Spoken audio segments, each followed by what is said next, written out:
অবৈধ সিন্ডিকেট অবৈধ সিন্ডিকেট ভারতের দালালি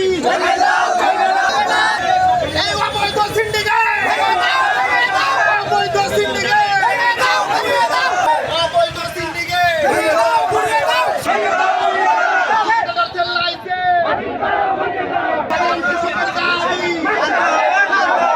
জনগণের দাবি দুর্নীতি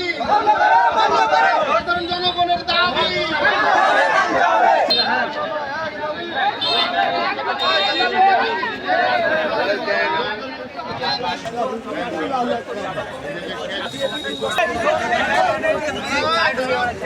এই এক বস্তা ড্যাব কিনতে যদি আমাদের 400 টাকা বেশি দেওয়া লাগে তাহলে আমরা কৃষকরা কোথায় যাবো তাই বলেন। আর এই মালগুলা ওই প্রত্যেক মাসে তানোর এরিয়ার ভিতরে বিক্রি করে, যার হচ্ছে কাগজ পৌরসভার বাইরে বিক্রি করার ইখতিয়ার নাই। কিসের জন্য সে বিক্রি করে? তার কাছে সার নিতে গেলে সর্বপ্রথম বলে সার নাই, সার আসে নাই। তারপরে বলে আপনার ঘরে তো সার আছে, সার দেন। তখন বলে এই সারটা আমার কিনা সার, এই সারের রেট নিতে হলে বেশি রেট কত বেশি। ঠিক আছে আপনি দেন, কিন্তু মেমো দেন। উনি মেমো তখন দেন। আমরা সারের দাম বেশি নিচ্ছে কেন? আমাদের সার দিচ্ছে না, সার দিতে গেলে দাম বেশি নিচ্ছে, আপনার বাইরের মাল বেচতে। আমরা আপনার লাইসেন্স বাতিল করা হোক, এই কারণে ব্যবসা বাতিল হোক। জিকে ট্রেডার্সকে প্রতিটি ইউনিয়ন বা ওয়ার্ড বা পৌরসভাতে কিন্তু একটি করে সরকারি ডিলার দেওয়া হয়।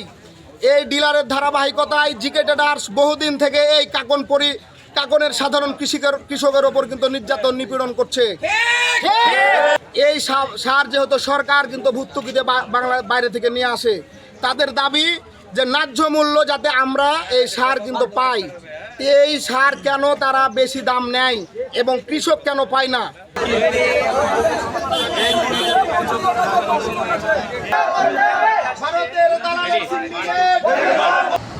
আমরা যেটা সরকারি রেট ইউরিয়া টিএসপি 1350 বিক্রি করছি, ওই ড্যাব 1050 বিক্রি করছে, আর এমওপি 1000 টাকা বিক্রি করছে। কেউ যদি বলে, কারো মুখে তো আমি হাত দিতে পারবো না। আমার এখানে 4টা ডিলার আছে বিএডিসির, মানে ডিলার বলেন, ইউরিয়া বাদে 4 জনের কাছে মাল আছে। আমরা 260 বস্তা ড্যাব পাইছি, 140 বস্তা ইউরিয়া পটাশ পাইছি, 30 বস্তা টিএসপি পাইছি। এটাই আমরা এই মাসে বরাদ্দ পাইছি, আমরা মাল বিক্রি করছি। এখানে আমি দেখছি যে কৃষকের চাইতে নেতৃত্ব দিচ্ছে ব্যবসায়ীরা। এই লোকাল, তুমি ভালো করে জানো, দেখো, গভীরে ঢোকো। এখানে কৃষককে কিছু সামনে নিয়ে আসার দেখাচ্ছে।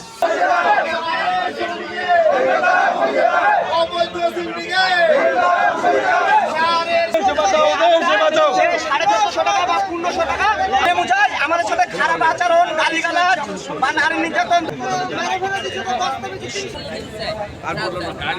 আমার নাম মোহাম্মদ মিনারুল ইসলাম।